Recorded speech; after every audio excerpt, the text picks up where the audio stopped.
Hey, welcome back to the channel, you guys. I just got back from watching Maxxxine. This movie is an hour and 41 minutes, and it's a horror suspense. And whew, man, let me tell you. Now, this is one of those movies I was really excited to go see. I've been wanting to see this movie ever since I seen the trailer. Of course, you guys know about it's the end of a trilogy.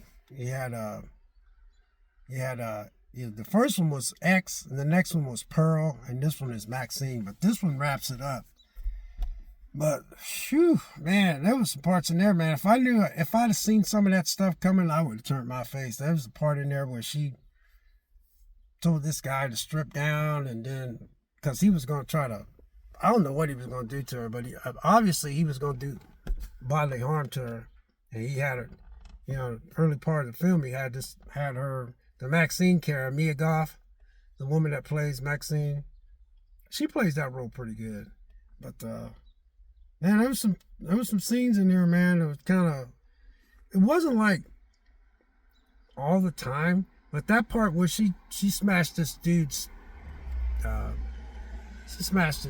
she made him strip down because I don't know what he was gonna do to her, but when she turned around and put that gun on him, he had a different, he was like, oh man, he knew he messed up, and he had her pinned up in this alley, but she turned around, she had that gun, and she told him to strip down.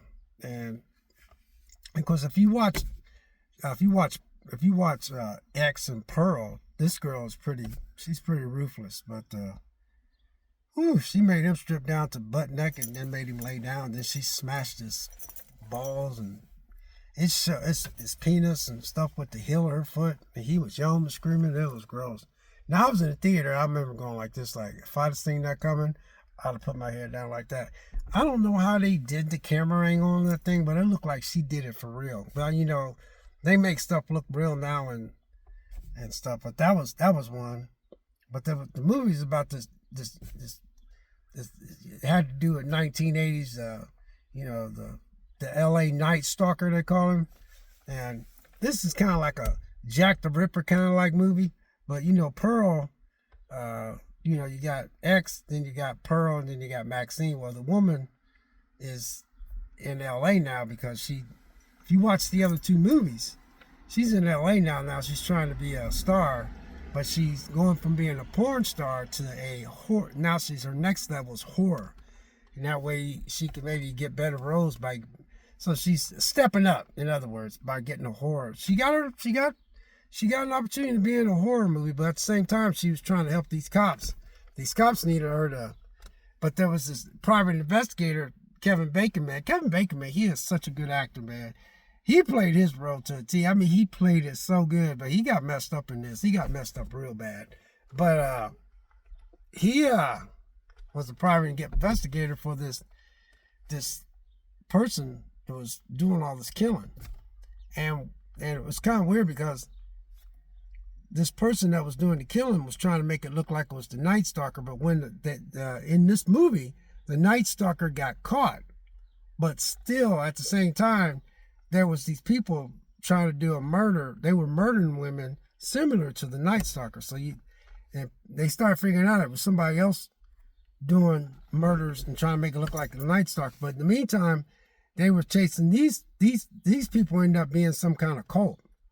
And the guy they end up, so a lot of her friends that she was in this kind of like movie business industry she was with was getting killed. And she had a friend that she was just a friend, a real close friend. He got killed. And so she took that hard. So then that's how this movie set up. So so she decided, she had to get rid of Kevin Bacon because Kevin Bacon was working for this guy that was this cult leader. So she ended up getting rid of him, and she got rid of him horrifying. It was horrifying how she got rid of him. So that was number 2 scene that was horrifying. I was like, I was in theater going, damn, man, that's a hell of a way to go. But so Kevin Bacon got messed up in that one. But he played that role so good. But then when she got home, she decided to go there was this address that all these girls were saying, hey, there's this party up there, up on Pine Lane or something like that, and it's going to be some big shots there. And then every time these girls go there, this address, they would get killed and they would get branded. So she decided to go up there by herself. Well, these two cops tailed her, and that's how this is the climax of this movie. And come find out, when she went up there by herself, she had her gun with her, but this guy, when she found the guy, turned around and ended up being her dad. Actually being her dad. It was her dad. So I always how this whole movie ended up being the climax of the movie. So, and come find out, her dad was going to try to make an exorcism of her. And normally, Maxxine usually gets herself out of a situation because she always got the upper hand, but she was so freaked out that it was her dad that he ended up suffocating her and knocked her out, and then she was on a pole, and then he was trying to do this ritual. In the meantime, he was getting ready to put this hot, you know how you brand a cow with a hot smoldering thing? Well, he's getting ready to put that on her skin, but the cops came in and started shooting people. But then all these people that was there was a bunch of people that was following her dad that was in white robes, but they had their face covered. They all had guns, and it was kind of like a semi-shootout. So I saw the end of this movie. This is the climax of the end of this movie. But and then at the end of this movie, when she, obviously, her dad got done in, but it showed how his whole face got blown off. I mean, it actually showed what a double-barrel shotgun could do to your face. And that was another one. So I was telling my friend, I was like, you know what? I wonder how they can get that, how they could do that. They must have some type of, get a double face and then have where it looks like you shoot and then they have it explode, because they look like she shot her dad in the face for real. So if you're into a bunch of extremely tight, teeth cringing, like that kind of, it's in there, man. Because I mean, this thing does not hold back. And there's a lot of people out there, they're really into blood, guts, and gore. I kind of like it, but to a minimum. But when it gets to the point where it makes me cringe, man, I'm like, okay, you could have lightened it up a little bit, but they ain't lighten up anything in this. So in closing, I enjoyed this movie. They was on this Hollywood set because obviously Maxxine is trying to be a star. If you watch X and then you watch Pearl and then you watch this last one, which is Maxxine, it went to the lot, the Hollywood lot, and it was so weird because I kept telling my friend Chuck, I said, man, there's Back to the Future, and then I said, man, there's Bates Motel, and there was so many scenes that when she was running through Hollywood, because I was like, man, that's Back to the Future. And Chuck's like, yeah, it sure is. And there was and the music, there was so much throwback to the 80s. I mean, they did a good job with the photography, filmography, the way they filmed it. That's the way I say. I can't use those big words. They did a good job with the way they filmed it. They did a good job with the way they captured the 80s. They did a good job with just having that 80s feel. You know what I mean? So, and the music, I just remember the music, and just there was so many little throwbacks to the 80s, man. The way they had the Coke in there, and they showed Ronald Reagan.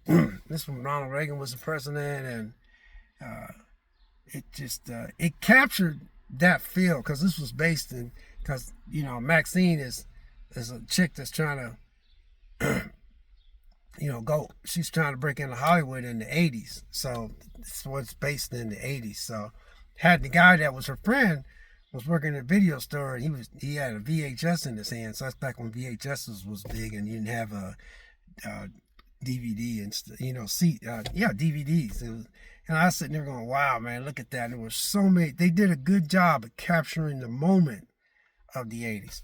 So all in all, yeah, I was so glad to see this movie, and it was one of those movies that put on my radar.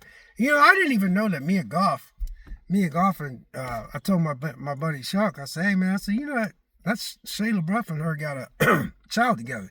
He goes, really? He said, yeah. He's a Transformer guy? I said, yeah. I said, they got a child together. I said, I just happened to see that when I punched in Mia Goth, man. I said, but yeah, her and Shia LaBeouf, they got a little kid together. I said, I just happened to see that a couple days ago. So anyway, man, she's a good. I think she's a pretty decent actor, man. I really do. I hope she does stuff more outside this.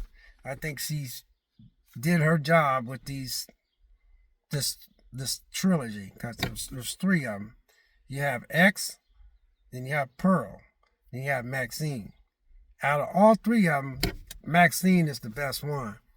X was a trip. X was a trip. Pearl was just out there to me. So X was really good. Pearl was just an out there kind of movie.